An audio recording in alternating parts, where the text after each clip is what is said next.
কল্যাণী বিশ্ববিদ্যালয় পিজি অ্যাডমিশনের কিন্তু মেরিট লিস্ট পাবলিশ করে দিল এবং অ্যাডমিশন প্রক্রিয়া কিন্তু শুরু হয়ে গেছে।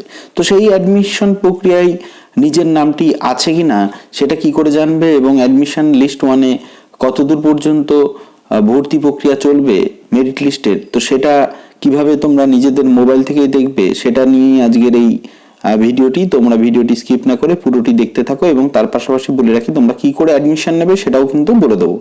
তো যাই হোক, তোমাদের যেটা করতে হবে, প্রথমে কল্যাণী ইউনিভার্সিটির যে অফিসিয়াল ওয়েবসাইট রয়েছে সেখানে আসতে হবে KLYUNIV.ac.in এ। তো এভাবে আসার পরে দেখো স্ক্রল করে নিচে নামালে পরে যে দেখো মেরিট লিস্ট পিজি অ্যাডমিশন আর অনলাইন অ্যাডমিশন 2020। তো তোমাদের যেটা করতে হবে যে মেরিট লিস্ট পিজি অ্যাডমিশন এখানে চাপ দিতে হবে। এখানে চাপ দেওয়ার পরে দেখো তোমাদের কিন্তু খুলে গেল, দেখো university of Kalyani provisional list for PG admission 2020। তো এর প্রথমে সবার আগে যেটা বিষয় সেটা হচ্ছে ইনস্ট্রাকশন দেওয়া হয়েছে। ইনস্ট্রাকশনটা দেখে নেওয়ার পরে কিন্তু তোমাদের ভর্তি প্রক্রিয়ায় অংশগ্রহণ করা উচিত। দেখো ইনস্ট্রাকশনটা আমরা এক নজরে একবারে দেখে নিই যে ইনস্ট্রাকশনটা কি রয়েছে। যে ইনস্ট্রাকশন যেটা রয়েছে, দেখো এই কোভিড পরিস্থিতিতে তোমাদের আসতে হচ্ছে না, অনলাইনেই ভর্তি প্রক্রিয়া চলবে।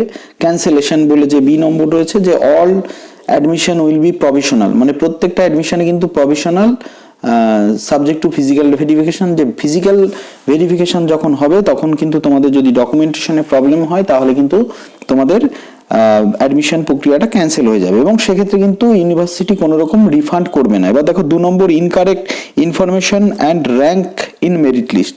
তোমরা যদি ইনফরমেশনটা ভুল দাও এবং মেরিট লিস্টে তোমাদের নাম আগে পরে থাকে, সেক্ষেত্রেও কিন্তু তোমাদের ক্যান্ডিডেটচার বাতিল হয়ে যাবে।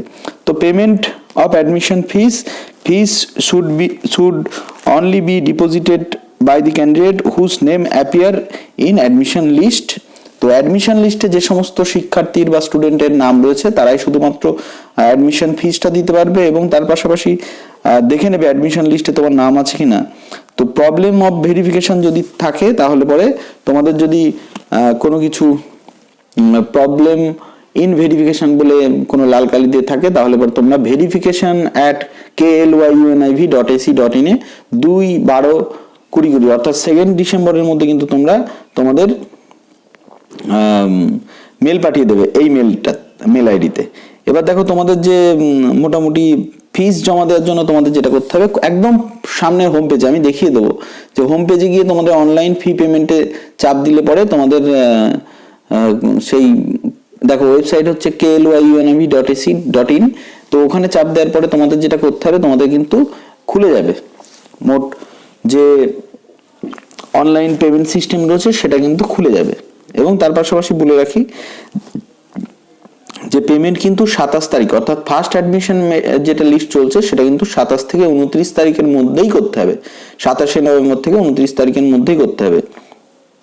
এবং যে তোমার যে পেমেন্ট রিসিপ্টটা সেটা কিন্তু তোমাকে করে নিতে হবে। তোমরা মোবাইল থেকে করবে না অ্যাডমিশনটা, তোমরা ক্যাফেতে গিয়ে করবে, তাহলে পরে তোমাদের কোনো রকম প্রবলেম হবে না। এবং তার পাশাপাশি বলে রাখি যে তোমাদের যে পেমেন্ট রয়েছে তার রিসিপ্টটা কিন্তু রাখতে হবে।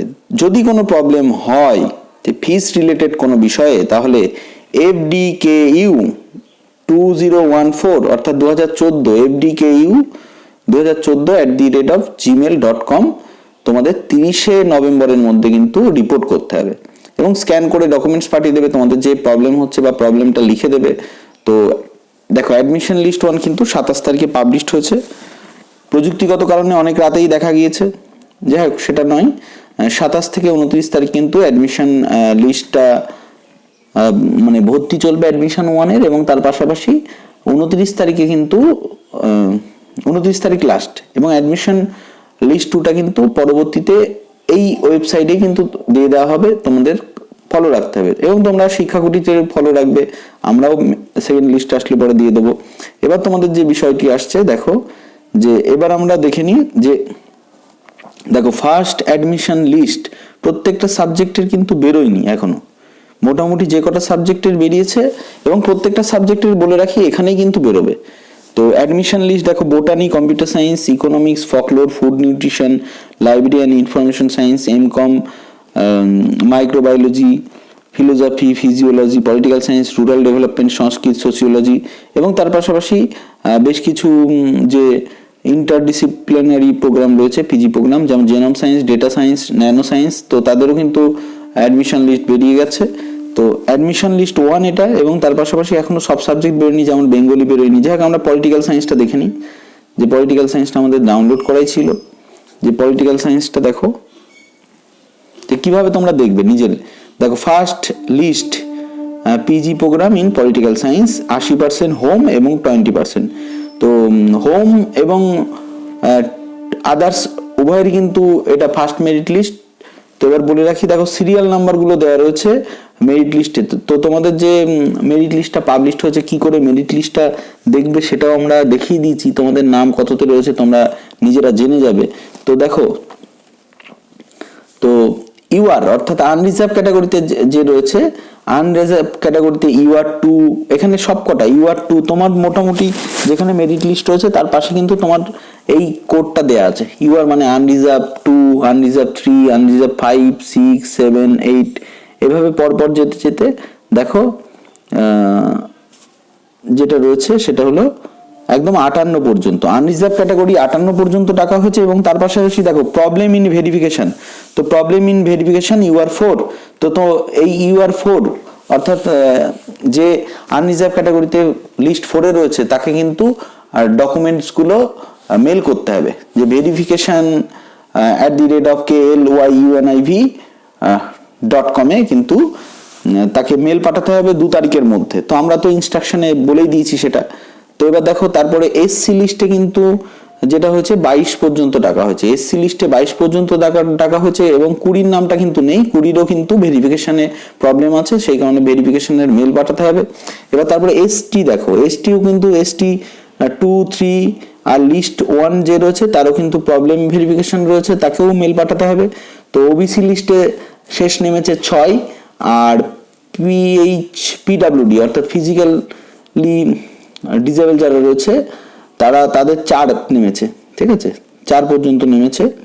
তো যাই হোক, মোটামুটি এইভাবে তোমাদের নিজের যে মেরিট লিস্ট রয়েছে, দেখো আদার্স ক্যান্ডিডেটগুলোর ক্ষেত্রে ইউআর এর ক্ষেত্রে যেটা আদার্স ইউনিভার্সিটি সেটা নেমেছে হচ্ছে ইউআর 1 থেকে ইউআর 15 পর্যন্ত। এসসিদের ক্ষেত্রে কিন্তু 1, 2, 3, 4 এবং তার পাশাপাশি 5, 6-এর কিন্তু ভেরিফিকেশন প্রবলেম রয়েছে। যাদের বলে রাখি, যাদের ভেরিফিকেশন প্রবলেম আছে তারা কিন্তু অবশ্যই মেল পাঠাবে।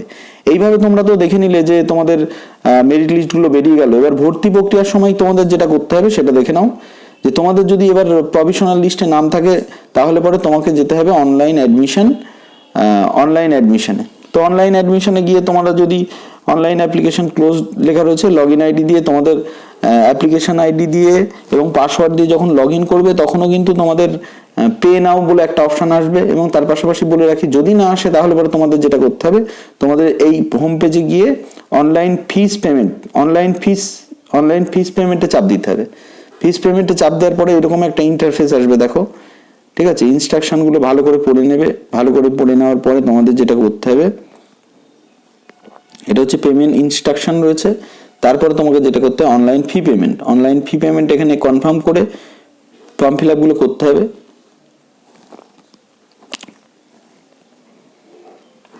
খুবই স্লো এবং নেটটা স্লো থাকার কারণে একটু স্লো হয়ে যাচ্ছে যে বিষয়টা রয়েছে।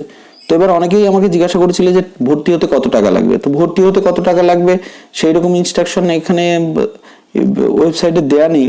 এবার দেখো, কুইক ফর্ম ফিল আপ একটা করতে হবে। গেট স্টার্টেড যখন কুইক ফর্ম ফিল আপ করতে হবে, তো ফর্ম ফিল আপের তোমাদের যখন আসবে এখানে যে দেখো প্রথমে যেটা আসবে সেটা হচ্ছে অ্যাপ্লিকেন্ট হিসেবে তুমি সাবমিট করবে।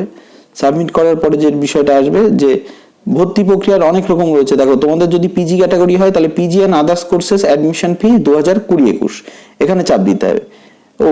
ব্যাকে চলে গেলাম, যাই হোক ভুল করে।